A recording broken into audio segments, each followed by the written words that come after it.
नमस्कार. माझ्या यूट्यूब चॅनलमध्ये आपल्या सर्वांचे मनपूर्वक स्वागत आहे. मंजुरीशिवाय रजेवर गेलात तर ग्रॅज्युइटी पेन्शन रोखता येणार का? उच्च न्यायालयाचा कर्मचाऱ्यांना मोठा दिलासा. कौटुंबिक किंवा वैद्यकीय कारणामुळे रजा घ्यावी लागली पण वरिष्ठांनी ती मंजूर केली नाही.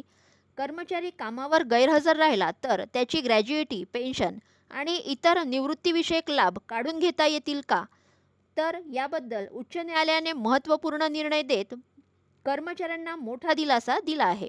जाणून घेऊयात याबद्दल सविस्तर माहिती. त्यापूर्वी चॅनलला नवीन असाल तर लाईक करायला विसरू नका, सबस्क्राईब करायला विसरू नका, नवीन अपडेटसाठी बेल आयकनला प्रेस करायला विसरू नका आणि माहिती आवडल्यास आपल्या सहकारी मित्रांना शेअर करायला देखील विसरू नका. केवळ मंजुरीशिवाय रजेवर जाणे किंवा काही दिवस अनुपस्थित राहणे गैरवर्तन ठरत नाही. अशा कारणावरून कर्मचाऱ्यांची पेन्शन, ग्रॅज्युइटी किंवा इतर निवृत्ती लाभ रोखणे योग्य ठरणार नाही, असे न्यायालयाने स्पष्ट केले आहे. यावर उच्च न्यायालयाने काय म्हटले आहे?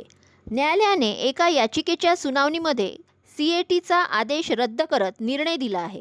न्यायालयाने म्हटले आहे की कर्मचाऱ्याने रजेसाठी अर्ज केला होता, तो मंजूर झाला नाही, म्हणूनच त्याचा गैरवर्तनाचा दोषी ठरवता येणार नाही. मंजुरीशिवाय गैरहजर राहिल्यास संबंधित रजा नियमानुसार प्रशासकीय कारवाई होऊ शकते. मात्र त्यासाठी पेन्शन आणि ग्रॅज्युइटीसारखे निवृत्ती लाभ रोखणे योग्य होणार नाही. हा निर्णय महत्त्वाचा का मानला जातो?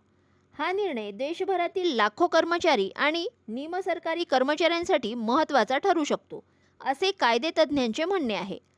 या निर्णयामुळे केवळ मंजुरीशिवाय रजा घेतल्याच्या कारणावरून कर्मचाऱ्यांचे निवृत्ती लाभ रोखण्यावर न्यायालयाने स्पष्ट मर्यादा घातली आहे.